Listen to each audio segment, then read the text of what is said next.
Kumusta kayo mga katormo? At nandito na naman tayo dahil may ituturo ako sa inyong shortcut.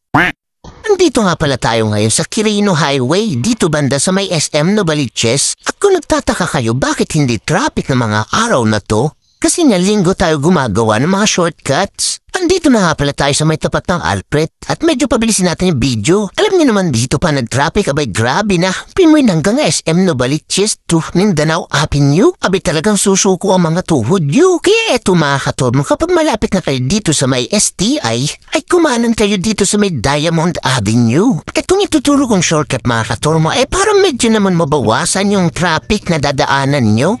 At kung tatanungin nyo kung safe ang itlog nyo dito, abay oo, tingnan nyo naman ang kalsada dito, walang kalubak-lubak. At pagdating nyo nga pala dito sa dulo ng Diamond Avenue, ay kumaliwa naman kayo dito sa Pablo de la Cruz Street. At tumingin nga pala kayo sa kaliwat kanan nyo kasi crossing yan. Mamaya hindi mo mapansin ay matumbo ka ng rumaradas ang potato dyan.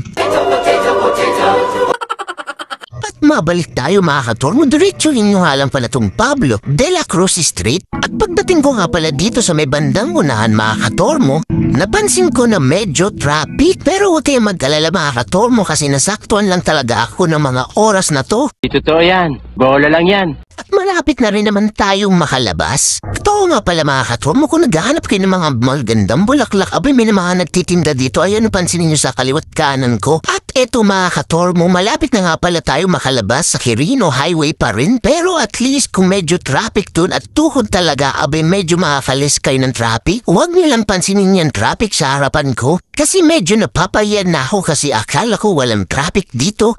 Dito nga pala ang labas nito sa may District Hospital. Kaya kayo na ulit na magtuloy ng traffic hanggang Mindanao Avenue. Hanggang dito na lang ang ating video mga katormo at mag-comment naman kayo kung saan pa yung mas mabilis na shortcut sa kaysa doon sa dinaanan ko. At comment po naman kung shortcut ba o long cut to. Let's go!